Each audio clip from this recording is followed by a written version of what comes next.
Ang dami nagtatanong, bakit si Joshua Garcia lang daw yung na-name drop mo? Ibig ba sabihin, hindi ka nagalingan kay Julia Barreto? Iba talaga. Medyo nabastusan, hindi dapat ginagawa ng isang senador ito. Kaya lang laging ganun si Robin eh. Kailangan ba mag-explain ni Hart? Kung bakit niya nilagay sa leeg ng aso yung pinili niyang Bulgari? Anong tawag sa Pilipina na bumuhay ng AFAM tapos pinadeport yung AFAM pagkatapos maghiwalay? Answer! Bakit ako? Bakit parang kasalanan ko? Bea? Bea Alonso. Ito na ang latest, kaya tumutok ka na, dali. Ito na nga! Ito na ang mga marites, kaya i-chika mo na, dali. Ito na ang latest! La la la la la la la, i-chika mo na, dali. Ito na ang latest! La la la la la la la, i-chika mo na, dali. Ito na ang latest! Hello mga ka-update, ito po ang inyong mga lingkod. Ito po si Mama Lon! Ito si Joseph Coco! Talagang si Neki. At ito naman po si Papa O, si Audrey Diaz. Ano pa nga ba ang lagi niyong inihirit sa amin? Ay! Ichika mo na! Dali!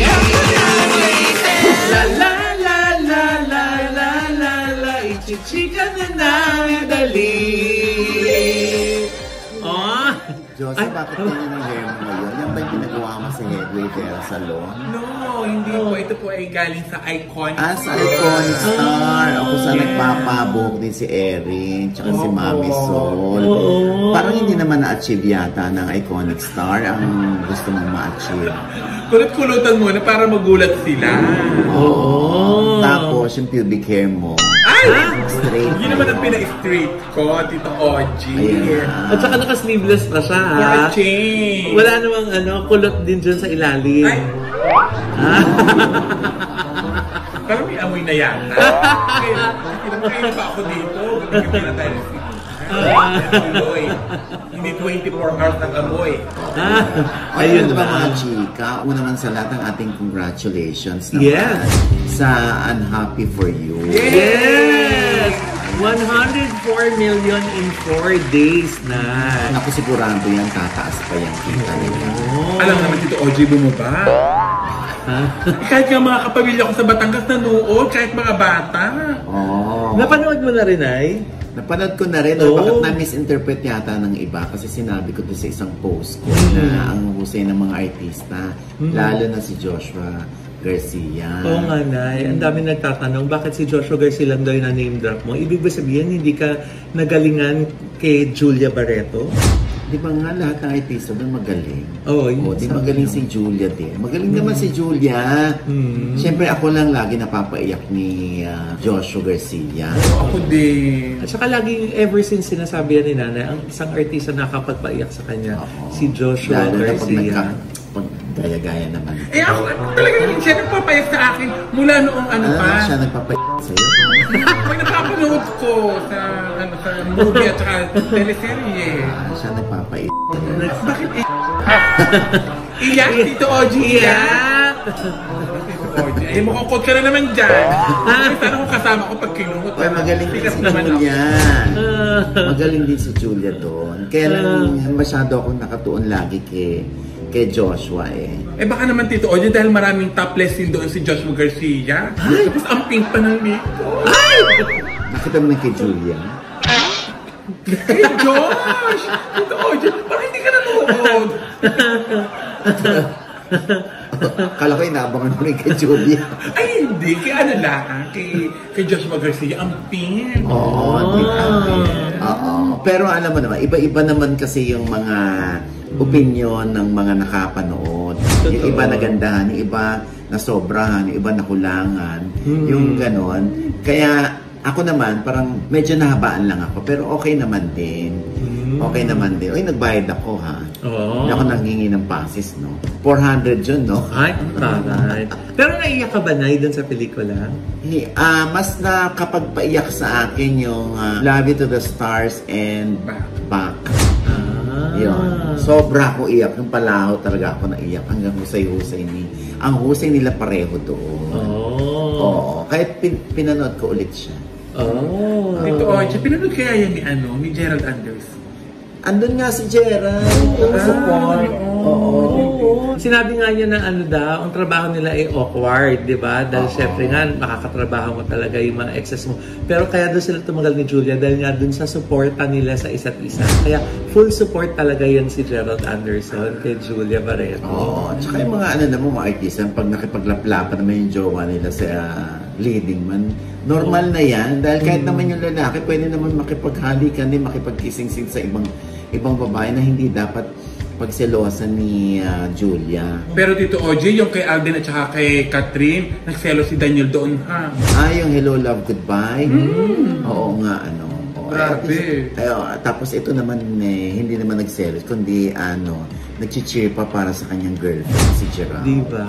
Oo. Kahit mag-ex na sila, Tito. Sino mag-ex? Si Julia. Si Gerald? Tsaka si Julia mag-ex? Si Julia at saka si Josh. Ang mag-on.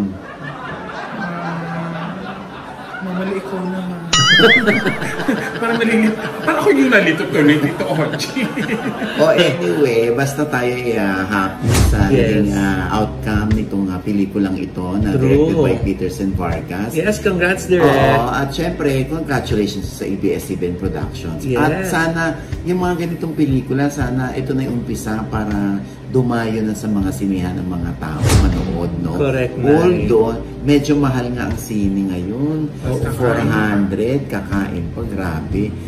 Pero syempre, wala ganun talaga lahat nagmamahalan na. No? Pero kagaya yung sinabi mo kanina na nakakatuwa yung mga ganitong klase na pelikula dahil nabibigyan tayo ng hope na pabulusok na ulit sana ang Philippine industry. Pero, Tito Oji, at saka yung presyo ng mga lalaki, nagtataasan na. Grabe na. Totoo ba? Nagtataas na. Kaya nga napapansin mo yung mga comment ko sa'yo. Kaya hindi ka nakakaipon. Kaya nga hindi ako makaipon, nagtataasan na. Gusto ko dati yung 150, gusto ko ngayon 350 na. Tinatalo mo yung mga yung mga bigayan Gusto mo magyabang sa lalaki. Sinisira mo daw yung taripa. Oo, tapos nagre-reklamo yung mga lalaki. Bakit? Dinidikit lang po ni Josa tapos na po. Ha? Edit mo yan sa mag-edit please. Sorry mo na kwento sa akin. Ba't inuusbahan ka? Ay! Nakakaloka.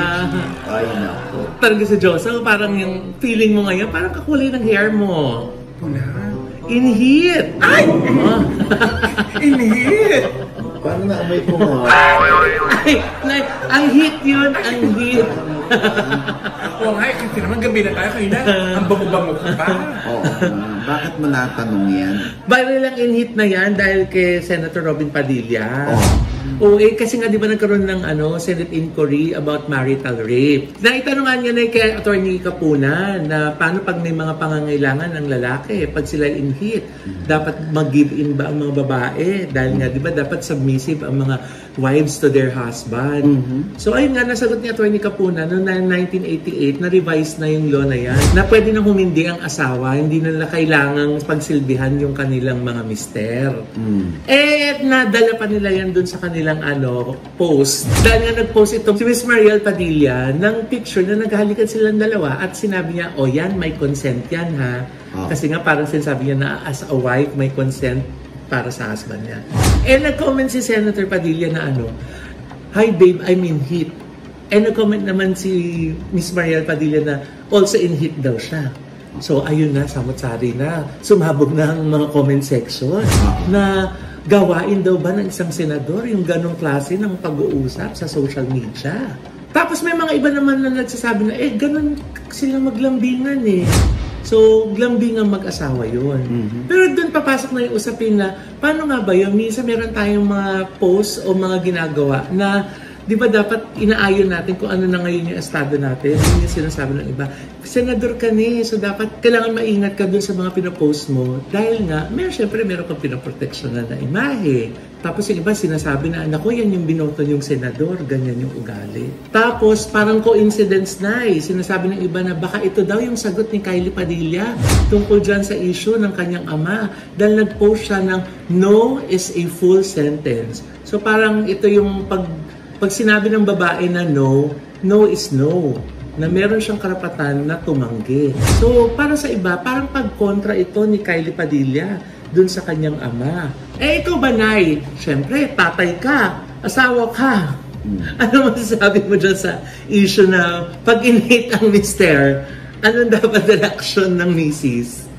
Kaya nga may banyo. Ha?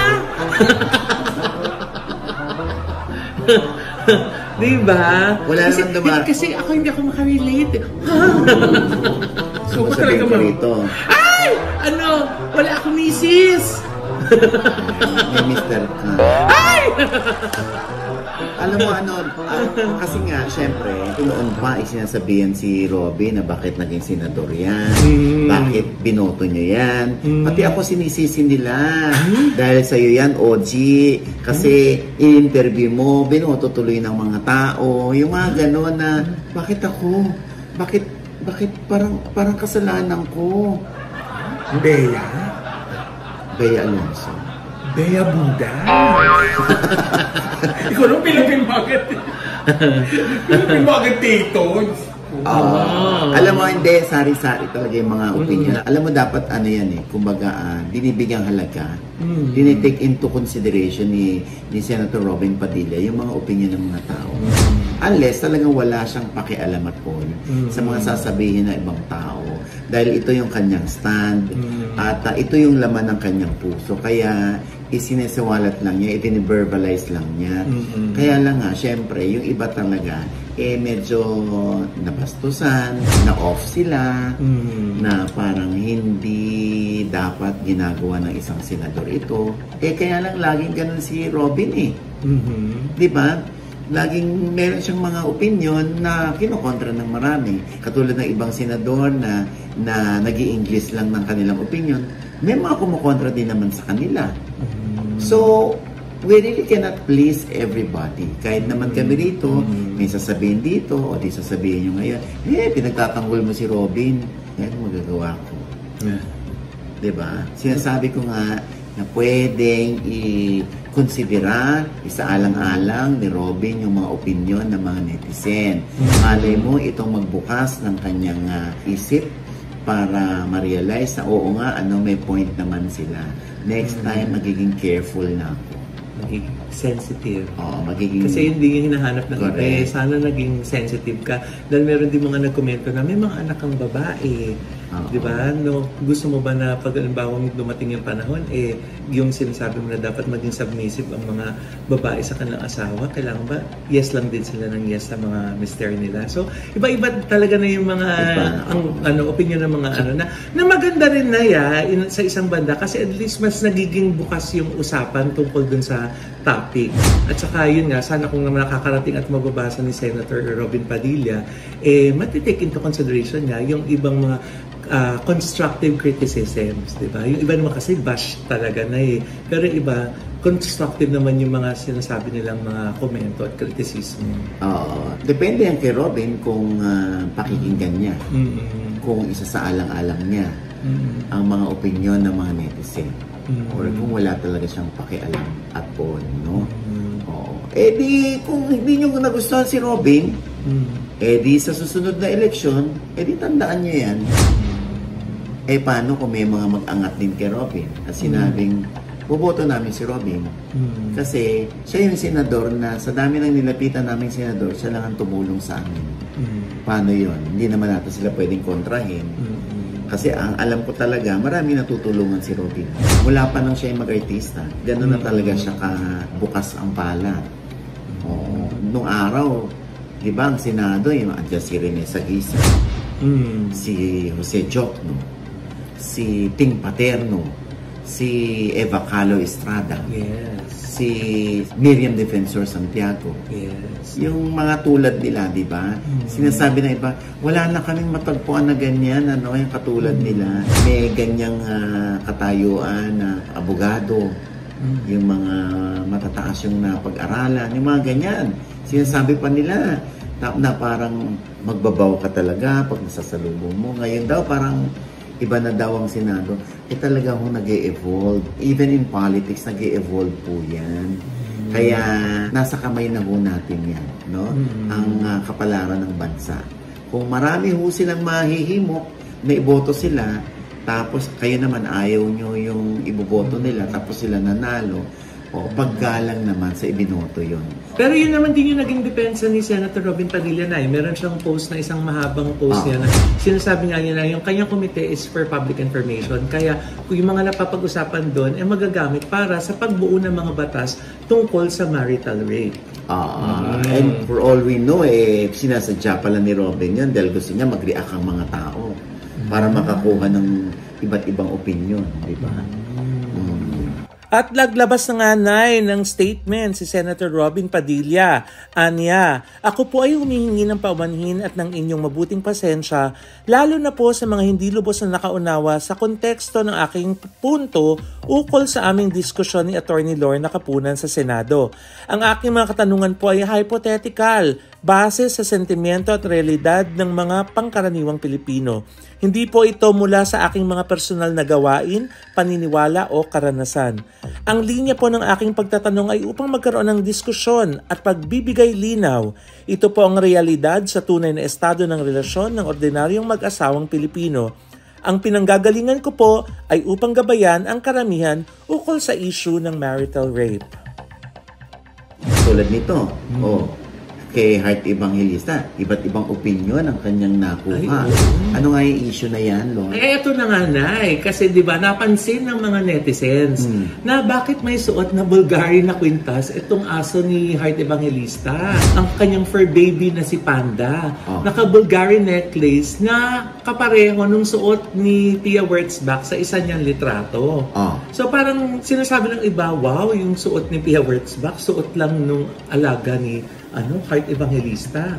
O dahil dyan, nagkomento si Heart. Ito na yung sabi niya sa isang live niya, I own the necklace. You know, I can do whatever I want and then pull it out. Basically, Panda owns the necklace. So, hindi siya loan. So, she can do whatever she wants with it. Yun. Binili naman pala niya na kasi hindi pull out, hindi daw yung pull out, kanya yun. Technically daw, kay Panda yun.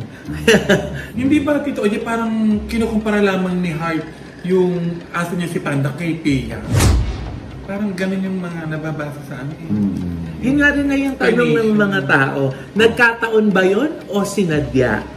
Na isuot ni Heart. Pero kung pinapalaw po niya si Heart Evangelista, makikita niyo na hindi ito yung unang pagkakataon na may suot na luxury item si Panda.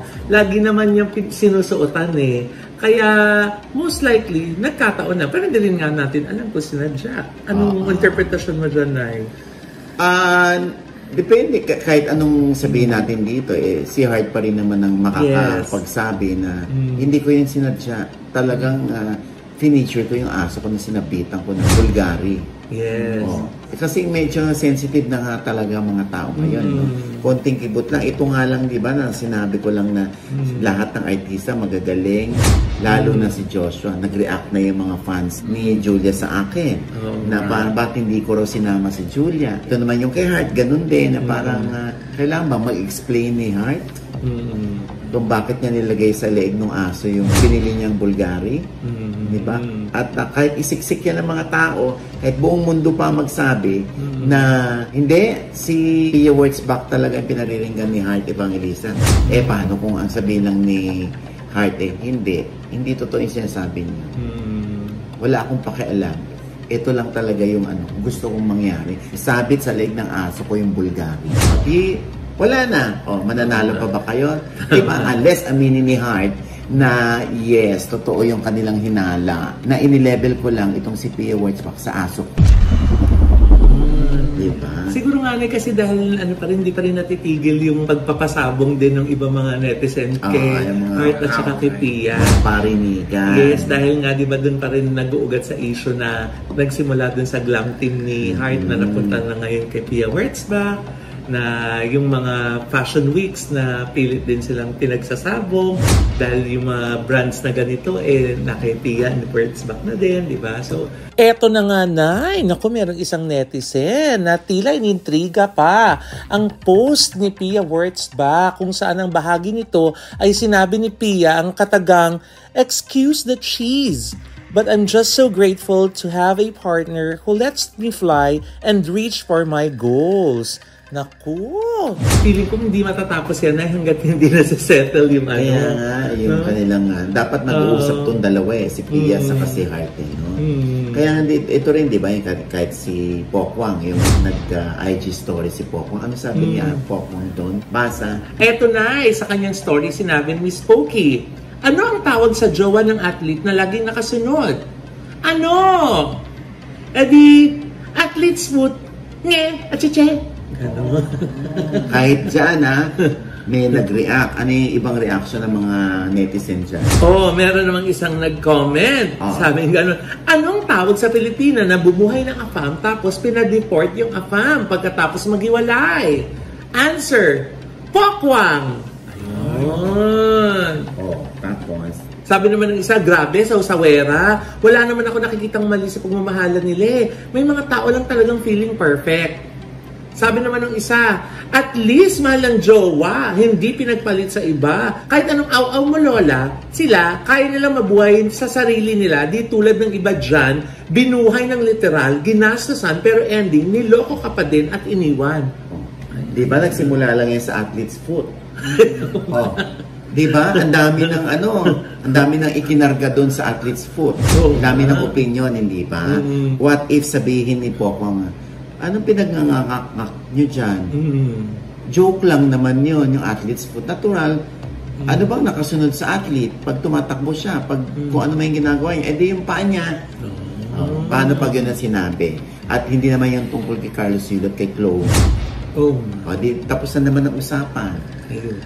Di ba? Lahat talaga nakasawsaw. Ultimo kami, nakikisawsaw na rin kami, no? Oo. At ang haba ng oras ang pakikisawsaw na ako, no?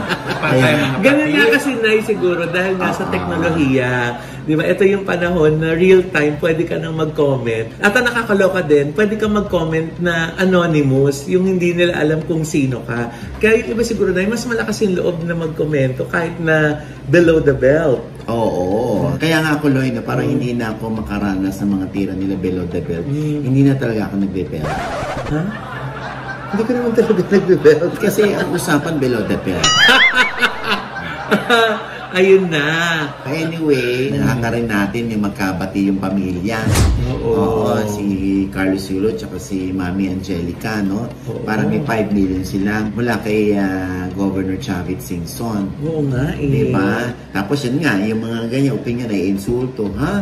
Ganun mo lang turingan, yung parang binibiro mo sa 5. Sige nga, sino pwedeng magbiro ng 5 million? Paano pag nagkatotoo? Na magkaayos yung magkabilang panig.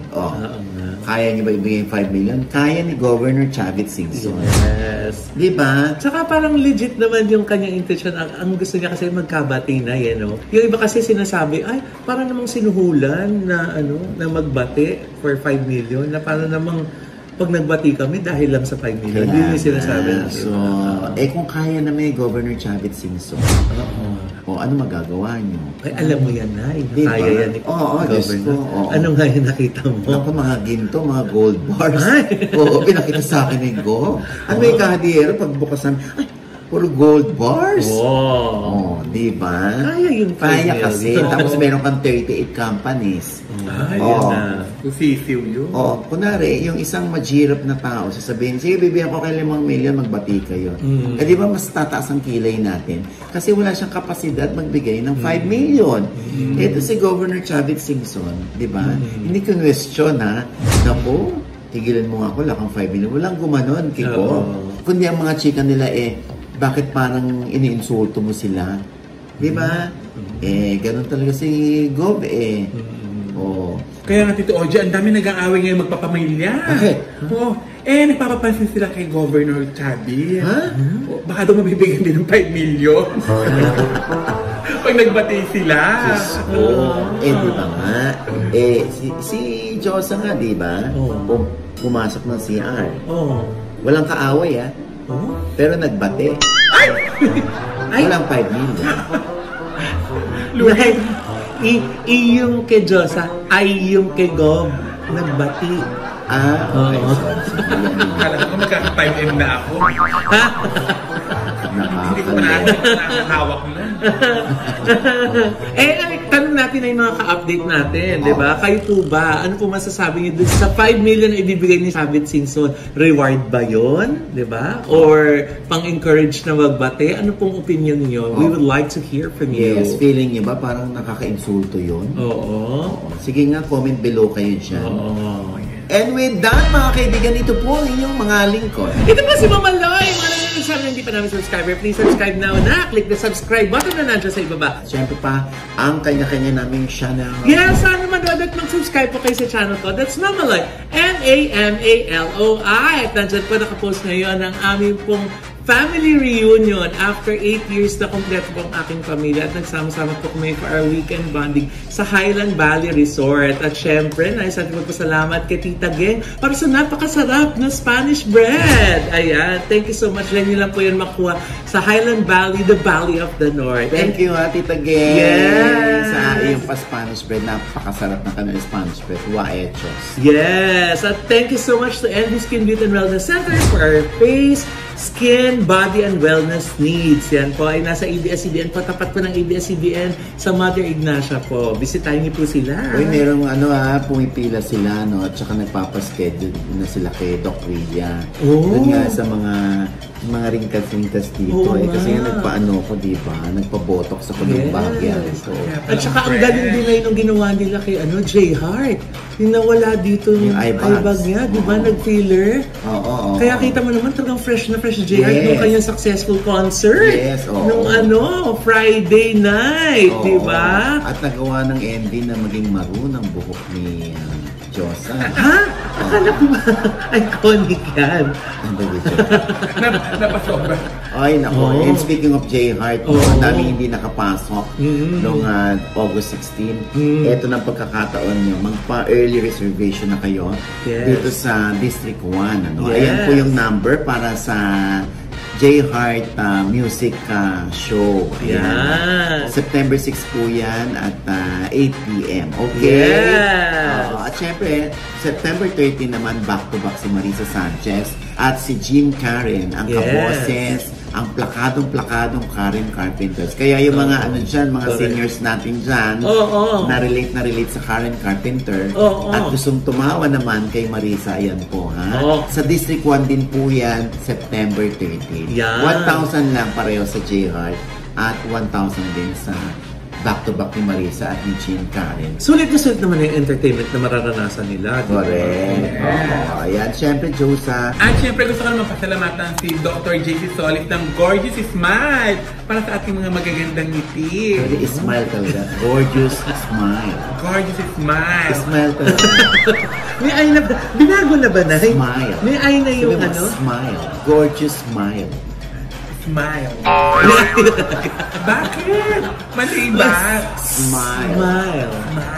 Smile. Amazing. Dali na, no? Okay. At syempre, bukod sa dyan, ang Ideal Vision. Maraming Thank you, Doc Jessica D. Yes, gawa na din sa labing ko. Makukuha ko na. And sa mga gusto pong magpa-relax dyan, dahil alam ko marami kayong pagod na pinagagawa sa buhay. Pumunta lamang po kayo sa Deluxe Spa. Dyan naman po sa Scout Fernandez. At syempre pa ang aking panayam pa rin. Ako, Diyos ko po, nakakaloka. Diyos ko, talagang intrigang-intriga sila kay Richard and Lucy.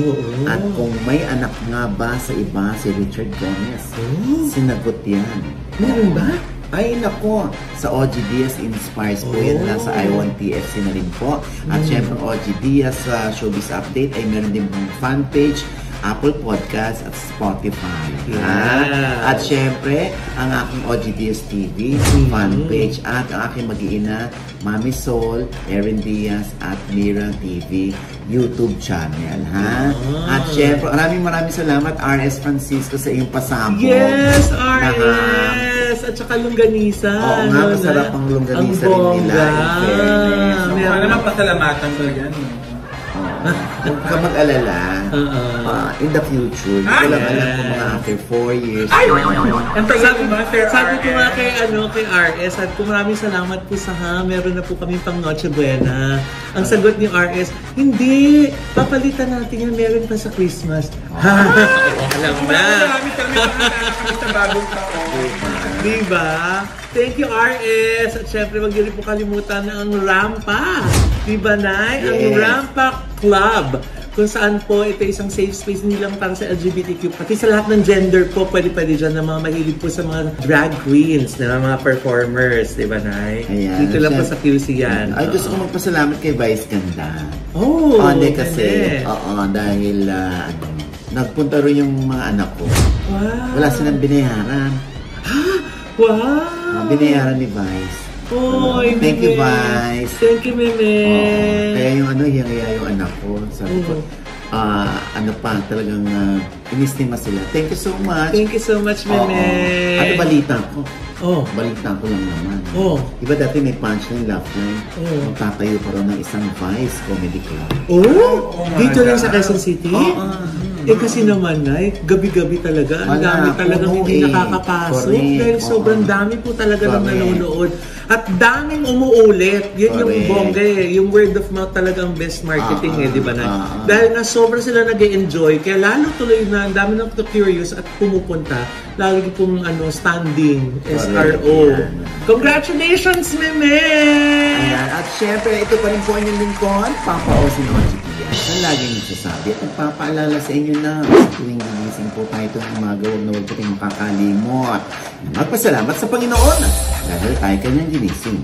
Ibig sabihin, may mission pa rin po tayo sa buhay. Sabay-sabing, every kissing is a blessing! At ano pa nga ba ang lagi nyo hinihiling sa amin?